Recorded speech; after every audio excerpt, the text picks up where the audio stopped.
Did you know that Alzheimer's does not begin when a person forgets a name or a face, but many years earlier, when everything still seems fine? When the first memory lapses become noticeable, the brain has already been deteriorating in silence for years. Today, I want you to stay until the end, because you will understand how Alzheimer's truly begins, which early signs almost no one recognizes, and most importantly, what you can do today to protect your memory and your independence.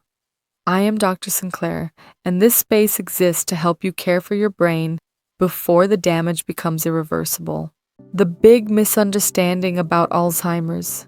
The most common and also the most dangerous mistake is believing that Alzheimer's begins with simple, normal, age-related forgetfulness.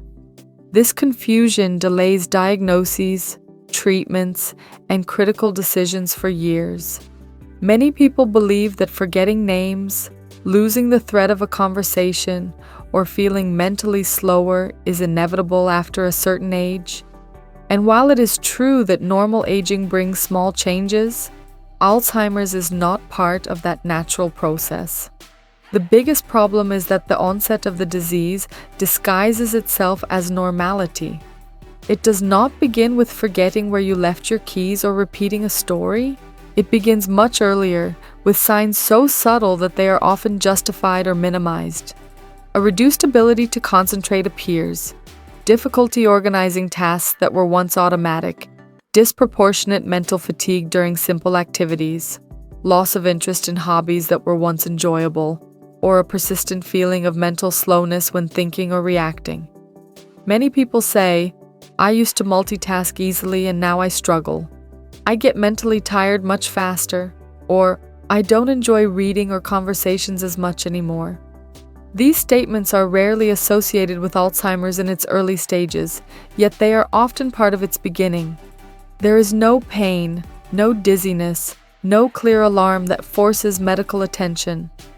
That is why the disease progresses silently. When memory problems become obvious to others, the process has already been underway for years. Confusing these signs with simple distractions gives Alzheimer's time, and in this disease, time is a decisive factor. What is really happening in the brain? Long before visible symptoms appear, the brain begins to change at a microscopic level. Abnormal proteins, such as beta-amyloid plaques and tau tangles, accumulate and interfere with communication between neurons. These proteins do not cause pain or immediate symptoms, but they act as constant interference in brain circuits. Neurons do not die overnight. First, they lose efficiency.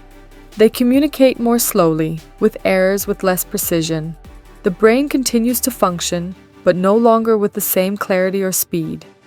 It is a progressive, silent, and cumulative deterioration. Each day seems similar to the last, but the damage advances little by little. The clearest comparison is that of a city where traffic lights begin to fail one by one. At first, traffic keeps moving, then small delays appear, confusion at intersections, delayed decisions.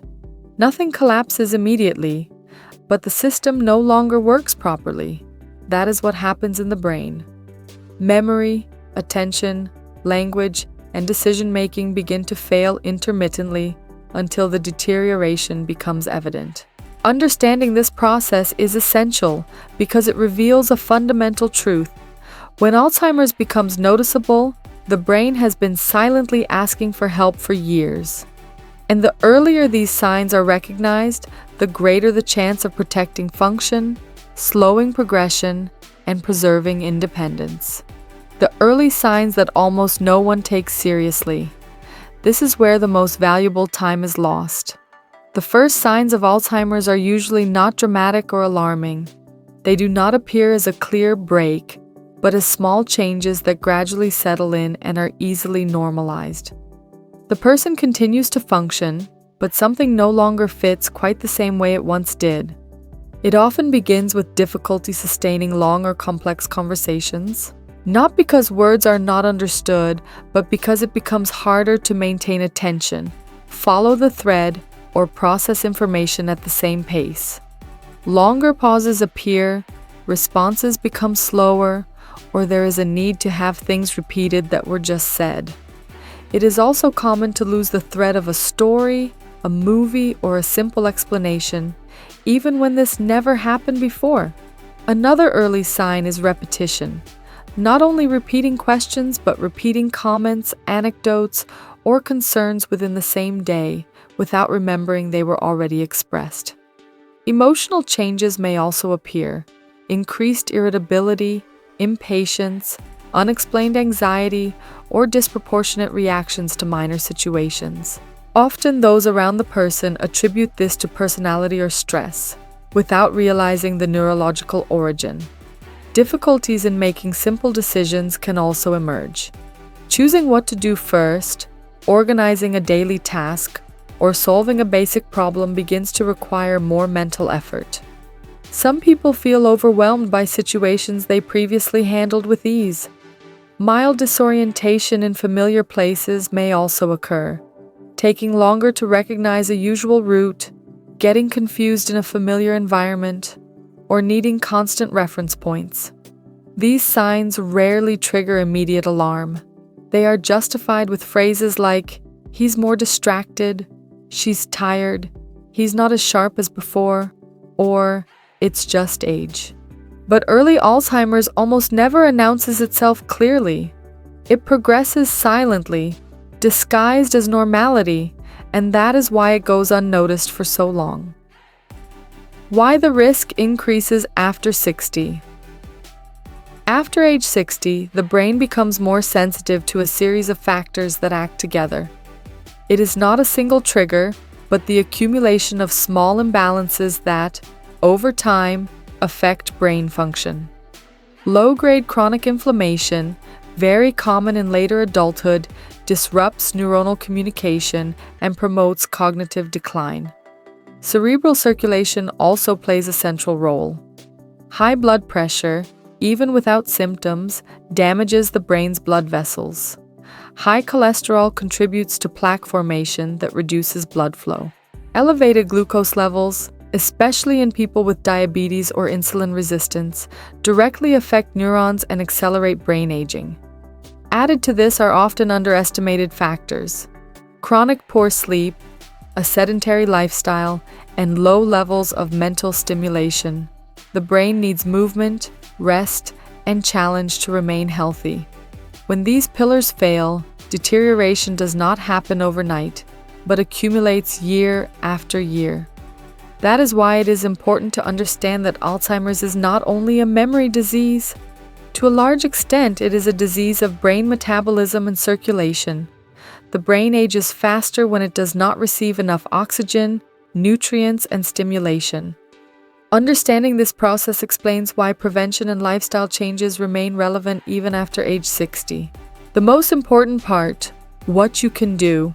Here comes the most powerful part of this message. Because although Alzheimer's cannot always be completely prevented, it can be delayed, slowed, and in many cases postponed for years when action is taken early. The brain is not a passive organ that simply deteriorates with age. It is plastic, adaptable, and responsive to care, even after 60. One of the fundamental pillars is controlling blood pressure and blood sugar. Hypertension and elevated glucose silently damage cerebral blood vessels and impair oxygen delivery to neurons. Keeping these values within healthy ranges is not only a cardiovascular issue, it is a direct way to protect memory, attention, and mental speed. Many people care for other aspects of their health, but neglect these key numbers that directly impact the brain.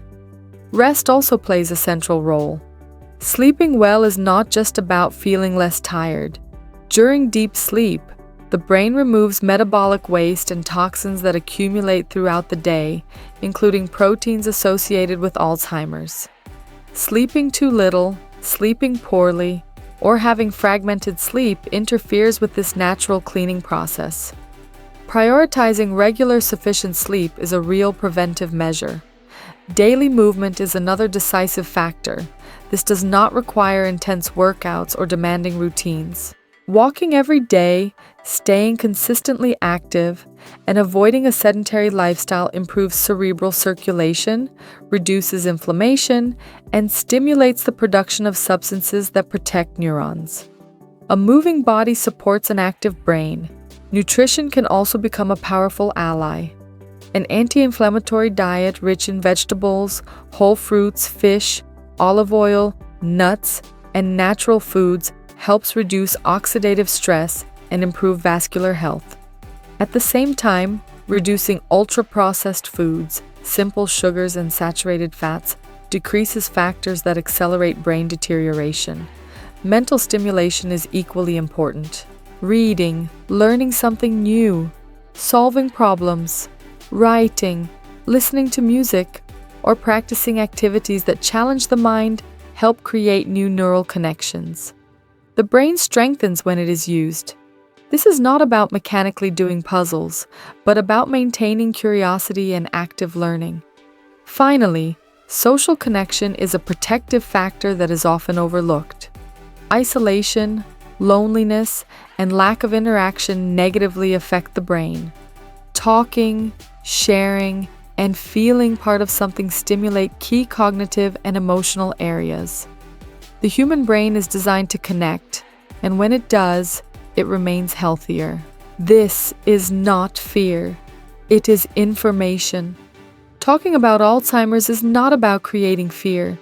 It is about raising awareness. The real risk is not knowing this information, but ignoring it. The greatest enemy of the brain is not age. It is indifference toward early warning signs and modifiable risk factors.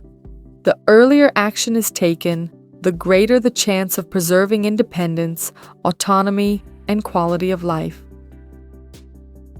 Caring for the brain is not exaggeration or living in fear.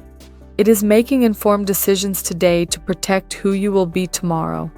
Because memory, identity, and the ability to decide deserve the same level of care as any other aspect of health.